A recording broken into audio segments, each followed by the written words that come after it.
আসসালামু আলাইকুম রহমতুল্লাহি ওয়া বারাকাতুহু। সম্মানিত ভিউয়ার্স, সবাই কেমন আছেন? আজ আমি চলে আসছি মানিকগঞ্জ জেলার সিংগাইর উপজেলা এর বলধারা ইউনিয়নের ছোট্ট কিন্তু একটি ঐতিহ্যবাহী গ্রাম পারিল নওদা। এই শান্ত সবুজে ঘেরাও গ্রামটি শুধু প্রাকৃতিক সৌন্দর্যের জন্য নয়, বরং এটি প্রাচীন ঐতিহাসিক ইতিহাসের জন্য মানুষের কাছে বিশেষভাবে পরিচিত। এই গ্রামে অবস্থিত সুফি সাধক হজরত ইকরামুল হক ইব্রাহিম শাহ বাগদাদী রহমতুল্লাহের পবিত্র মাজার, যার ইতিহাস প্রায় 870 বছরের পুরনো বলে স্থানীয়দের মধ্যে প্রচলিত।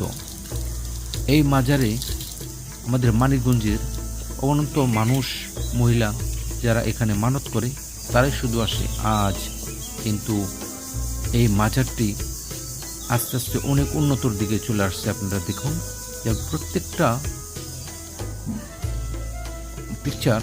ভিডিওটা আমি একটু ঝুমঝুম করে আপনাদের দেখাচ্ছি। আমি এটার এই ইব্রাহিম শাহ বাগদাদীর আগমনের একটু কাহিনী আপনাদের জানাই। ধারণা করা হয় তিনি সুদূর বাগদাদ থেকে ইসলাম প্রচারের উদ্দেশ্যে বাংলার এই অঞ্চল আগমন করেন। সেই সময় অঞ্চল ছিল গ্রামীণ ও অধর্মীয় শিক্ষায় পিছিয়ে। তিনি এখানে এসে মানুষের ইসলামের দাওয়াত দেন, নৈতিক ও মানবতার শিক্ষা ছড়িয়ে দেন।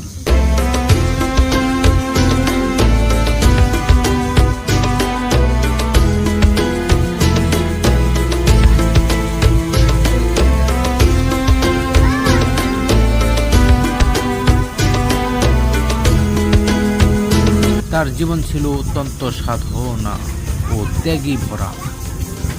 ধীরে ধীরে তিনি স্থানীয় মানুষের কাছে একজন সম্মানিত আধ্যাত্মিক পথ প্রদর্শক হিসাবে পরিচিত হয়ে ওঠেন এই মাজারের এলাকায়।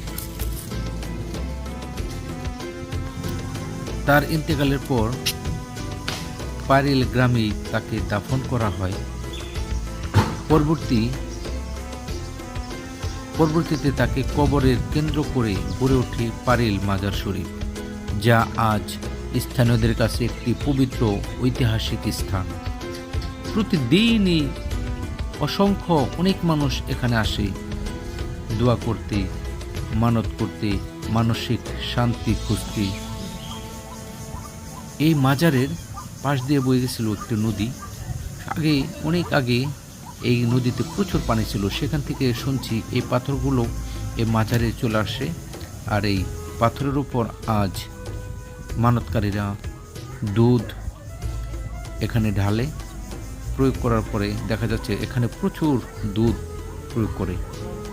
প্রত্যেকটা পাথরের উপর যার যার মানুষের শান্তি, যার যার মনের চাওয়া, ইচ্ছা, সাধনা এখানে দুধের উপর দুধে এই পাথর উপর ছুঁড়ে মারে, এবং কি সেই দুধের উপর দেখতে পারতেছেন অসংখ্য মাছি। আর এখানে দুধের গন্ধে এখান থেকে পরিবেশটা অন্যরকম।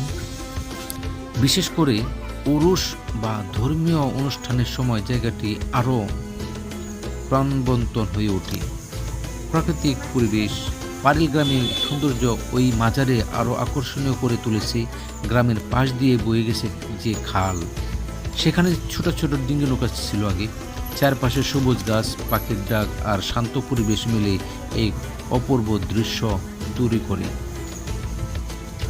এই কারণে পারিলকে অনেকেই বলে ছবির মতো সুন্দর একটি গ্রাম, যে গ্রাম একবার দেখলে মনে হয়, এই মাজারটুক দেখলে মনে হয় একটা ছবি। আর এই সাধক আজ প্রায় 15-16 বছর ধরে এখানে আছে। তো সবাই আসবেন, দেখবেন, ভালো থাকবেন। আসসালামু আলাইকুম ওয়া রাহমাতুল্লাহ।